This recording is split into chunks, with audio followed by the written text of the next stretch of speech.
The wind on the outer banks of North Carolina doesn't just blow, it scours.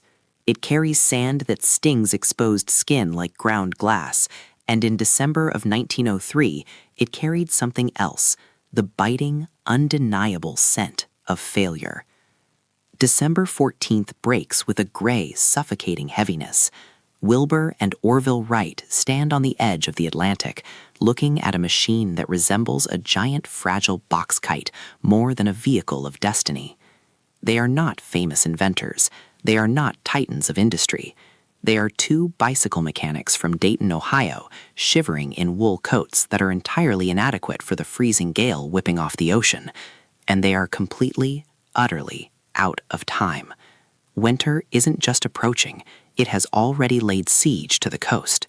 The local fishermen, who have watched these two strange men wrestle with wood and canvas for years, think they are mad. Perhaps they are. They have spent years measuring lift and drag, building wind tunnels out of fruit crates, and obsessing over the curve of a bird's wing. But theory is dry ink on paper. Reality is wet, cold, and unforgiving. Their money is dwindling. Their patience is fraying. If they don't get this contraption into the air within the next few days, the season is lost. And if the season is lost, the dream might die with it. They know that Samuel Langley, backed by the Smithsonian and the War Department, is racing them with $50,000 in government grants. The Wrights have their own hands, their bicycle shop profits, and a stubbornness that borders on obsession. On the sand, a coin glints in the dull light. It spins, heads or tails. This isn't a game. It is a decision about who risks their life first. The flyer, as they call it, has never flown. It has a homemade engine that coughs and sputters, vibrating the entire frame so violently that bolts threaten to back themselves out of the wood.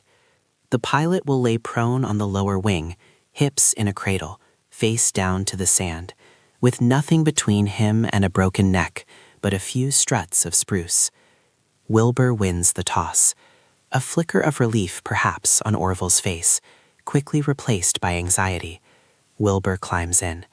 The engine roars, a jagged, mechanical scream against the roar of the surf. He releases the restraining wire. The machine lurches forward, but he pulls up too hard.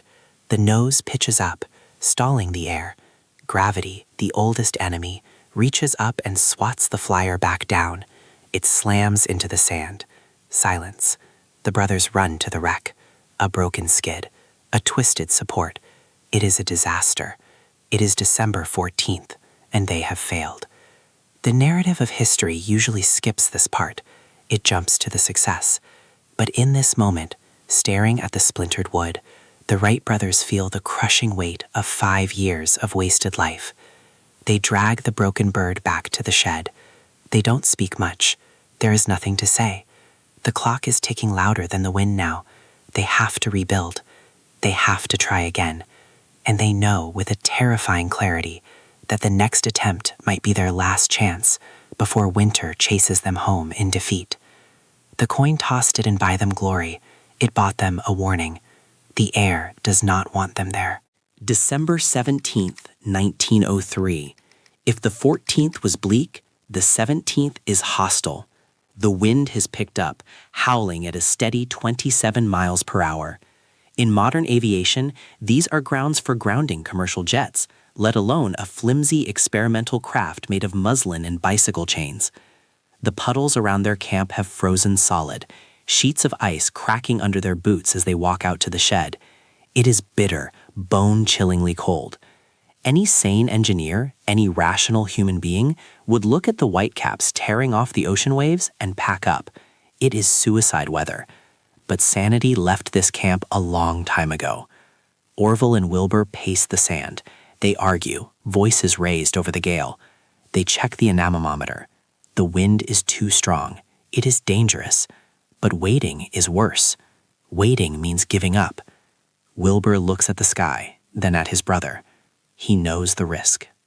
If the wind catches the wings wrong, the flyer won't just crash, it will disintegrate. It could flip backward and crush the pilot. It could be blown out to sea. It is Orville's turn. The coin toss from 3 days ago dictates it. He puts on his cap and goggles. He doesn't look like a hero. He looks like a man preparing for a funeral. He climbs into the hip cradle. The canvas feels stiff with cold. The engine, warm from its pre-flight run, is the only source of heat in a frozen world. He grips the controls. His hands are numb, not just from the cold, but from the adrenaline dumping into his system. Wilbur takes his position at the wingtip. He is not just an assistant today, he is a lifeline. He will run alongside the machine to keep it balanced until it gains speed. He looks at Orville. They lock eyes. No speeches, no grand declarations, just a nod. A silent acknowledgement that this might be the last time they see each other alive. Orville releases the wire. The machine moves. It moves slowly at first, fighting the headwind. Wilbur runs. His boots kick up sand. He is shouting something, but the wind tears the words away. The flyer picks up speed, bouncing over the uneven rail. Orville's heart hammers against his ribs, louder than the engine. The vibration rattles his teeth. He feels the lift begin to bite, a strange lifting sensation in the pit of his stomach. The ground is rushing by, a blur of gray sand and frozen grass. He pulls the elevator lever. Gently. He remembers Wilbur's mistake. Don't pull too hard, just a touch.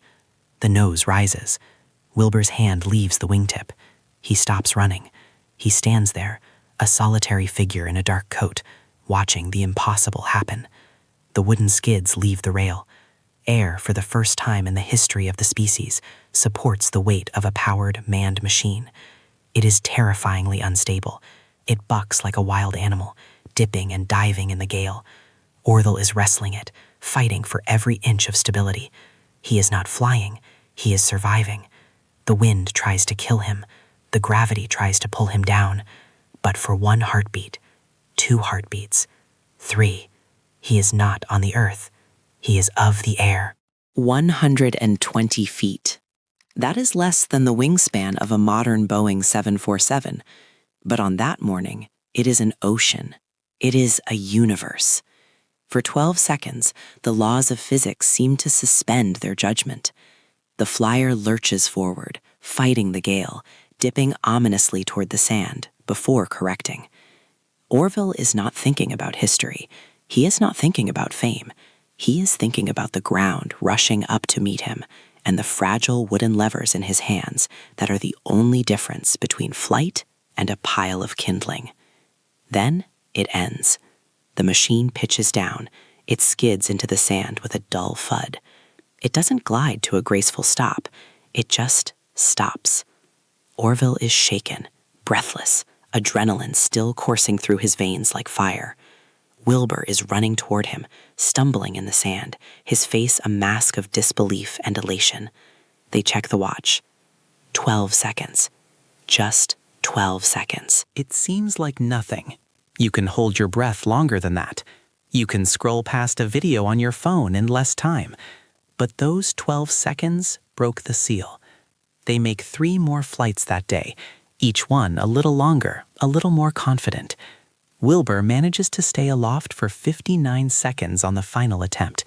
They are ecstatic. They have done it. They have proven that a machine can lift itself. They drag the flyer back near the camp, planning to go again, to push further. They stand around, discussing the rudder, the engine heat, the fuel. They are already planning the future. And then, the wind reminds them who is really in charge. A sudden, violent gust sweeps down from the north. It catches the flyer's wings. In an instant, the machine flips. It tumbles across the sand like a discarded toy. The brothers rush to grab it, but the wooden ribs snap with the sound of gunshots. The engine block tears loose. The canvas shreds. In seconds, the vehicle that conquered the sky is reduced to a heap of trash. It would never fly again. That specific collection of wood and metal, the actual machine that broke reality, ceased to exist moments after its triumph. It is an eerie, haunting silence that follows. The wind howls over the wreckage. The brothers stand there, panting, looking at the ruin. They caught lightning in a bottle for exactly long enough to change the trajectory of the human race, and then the bottle shattered. If they had waited one more hour, the wind might have destroyed it before they flew. If they had hesitated on the launch, the gust might have caught them on the rail.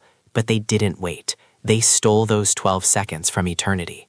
As you sit here today, watching this screen, perhaps flying in a metal tube at 30,000 feet to visit family or close a business deal, remember the cold of that morning. Remember the terror of the vibrating wood. We live in the world those 12 seconds built. We look up and see vapor trails because two men in North Carolina decided that the impossible was worth dying for. They didn't just invent a machine, they invented a new perspective. They taught us that the ground is just a place to start.